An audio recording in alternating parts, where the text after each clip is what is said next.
22nd of May and it's snowing. You're John. I'm Dave.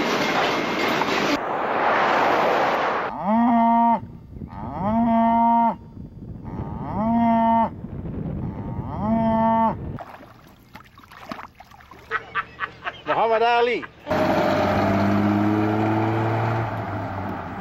He's got a heart made of yellow barley straw.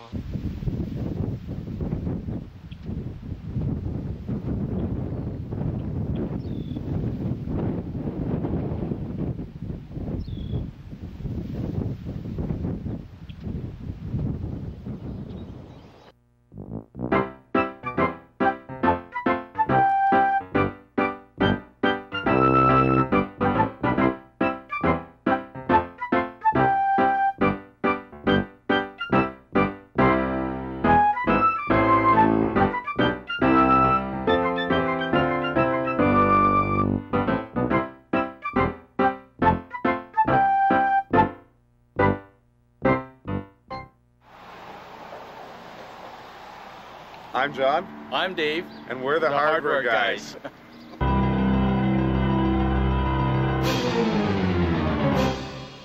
Rubber boots are a main thread in Saskatchewan fashion. I think because of the great number of farmers that we have in the province and the conditions that farmers work in, rubber boots are an essential fashion item. How about you, John? For myself, Donna, it's hard to even comment on about that because my heritage, actually, I'm Ukrainian, and everybody referred to them as cowboy boots. So it's hard for me to say, well, one way or the other about rubber boots. Joking aside, yeah, a guy remembers back from childhood memories where you were walking to school in your rubber boots, busting up all the ice on the frozen puddles and so forth. Who didn't wear rubber boots? Really? Exactly. Yeah. I think everybody at one time or another wore rubber boots. Absolutely. Yeah. Bye.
This is for us.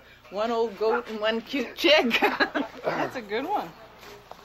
Is it waterproof? Well, I would think so. Myrna, does it match my hat? Yeah, it does. Oh. Yeah, it does. Well, I guess I'll have to take it then. $2 it said. $2. This better be waterproof, though. I'm sure it is. I'm sure it is. If I get wet, I might bring it back. Oh, yeah, right. What kind of warranty is They're there? moving after this garage sale. Oh. Sorry, Sherry. I'll be the best dressed golfer on the course when it's raining.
When I was a kid, we wore rubber boots a lot.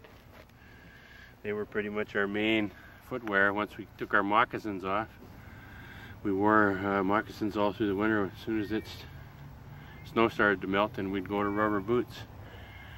And we'd wear rubber boots all through the spring and sometimes even into the summer. And then we'd switch to summer footwear, or lots of kids just went barefoot. And we always turned the rubber boots down, and then you'd always write your name on here. When you started to get that much turned down, your parents were pretty sure you were entering a life of juvenile delinquency. The hardcore cool guys wore their rubber boots turned way down, lower than that. Mainly it was a style thing to have those rubber boots pulled down and your name written on them. Were you fashion conscious? On important things like rubber boots and stuff, yeah. But clothing, you just wore what your mother gave you. And sometimes, like a point like that, would actually wear through when you wore them a lot. So there'd be a little hole there. You would leak. And there's this siren song of rubber boots and puddles where you always want to, so you would have to unfold. And little hole there would be kind of problematic then. Well, there's no sense having rubber boots go all the way up to there and not using it. The whole business of. But it's really quite an interesting feeling because you can feel the water pressure closing the rubber boots in around your ankles. And so, especially if there were 2 or 3 kids involved, there's always a pretty good chance that somebody would dare you to get so close to the top of the boots that the water would start to come in.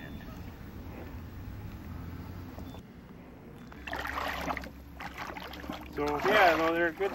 They're a great invention. Green, that's modern. They always be that kind of orangey red that I remember when I was a kid.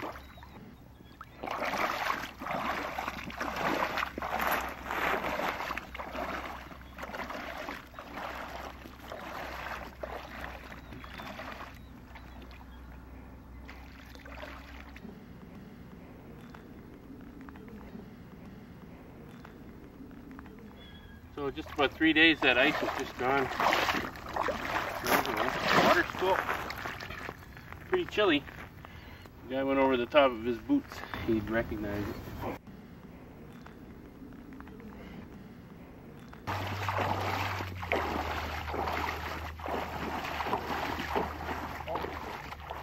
You'd be walking to school and there'd be that thin layer of ice over top of the puddle, and you'd be jumping on them and stomping them.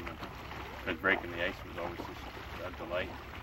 And so much fun. And sometimes the funnels would be deeper than you'd think. And you'd break the ice and go through over the tops of the boots or whatever. And then coming home from school, puddles would probably be still there. And there used to be ditches beside the streets and so on. Walk in there. Oh, it must be in 9. It needs to be in 9.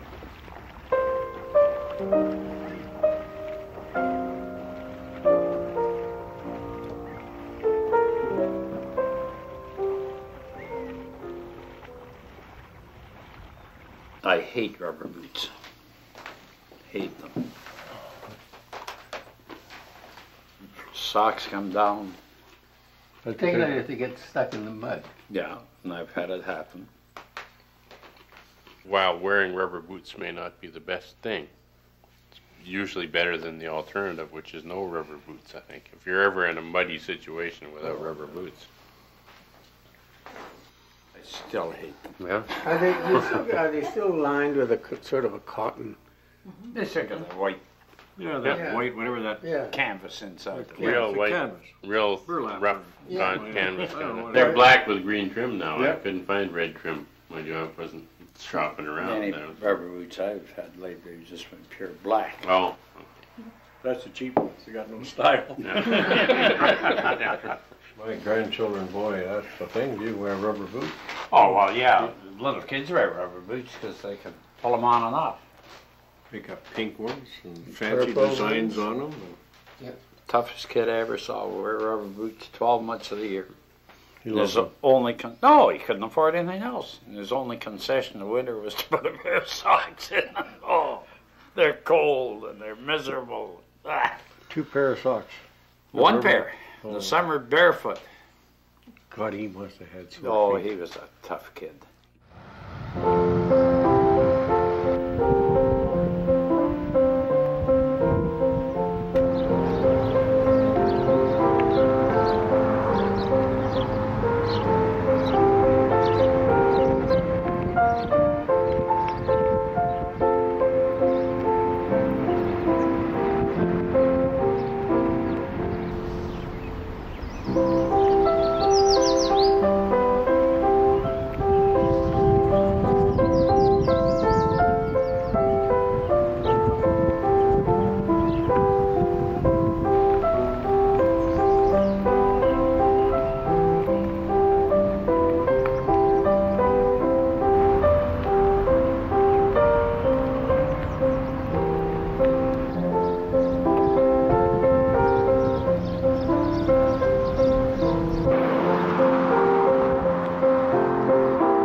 jealous when you're in my kitchen.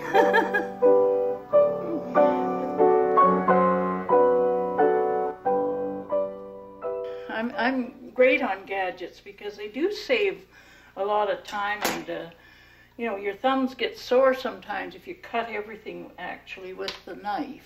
Now this is for cutting your beets when you make pickle, or well, even to serve them if you put them in a brine.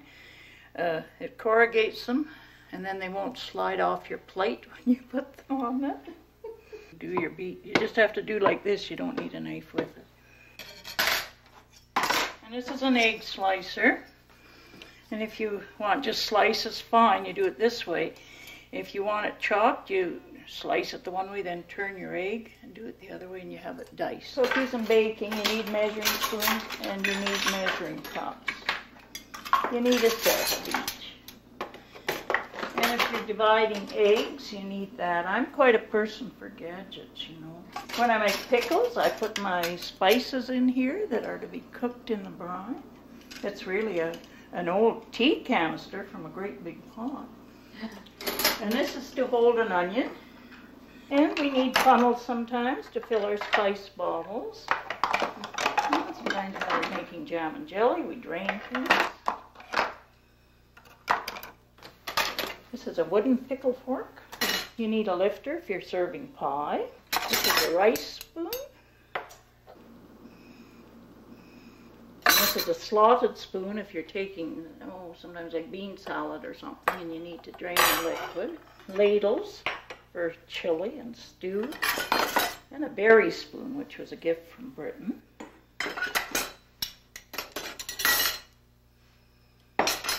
And if you're making pastry, you definitely need a pastry blender. And graters, these are, Isla gave me these new ones, they're really nifty. Mind you, I've used these 50 years.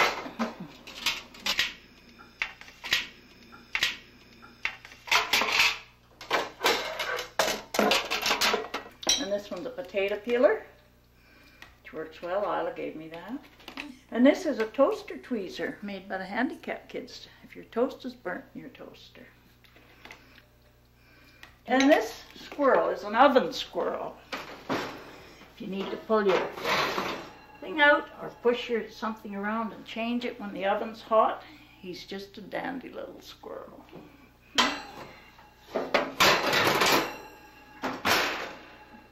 That's another thing too. If something spills in your oven, clean it up right away. It's so much easier. Okay, bye for this time. We'll see you again. That's it for today.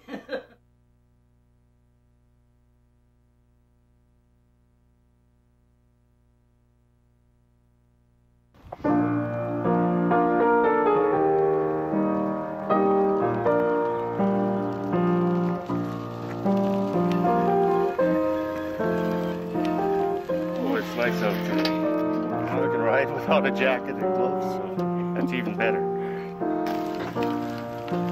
That feels good.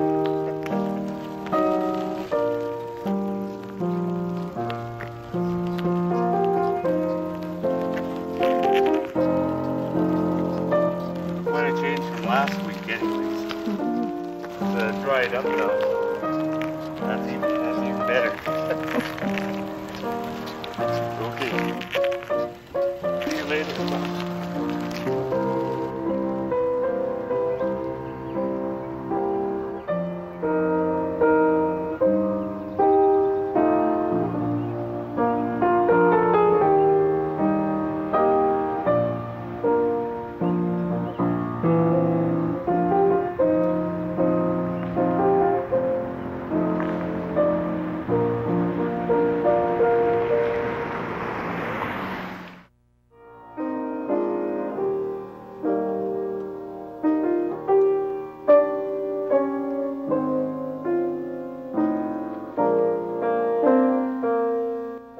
Grasshoppers were so terrible that year, you know, they cleaned out all the crops. And to walk to school, so you wouldn't get grasshoppers in your shoes, you used to wear rubber boots and the raincoat, because the grasshoppers were so bad, and we had to cut across the field. Oh, that was a terrible year. I don't know what year that was, so it must have been about 39, I guess.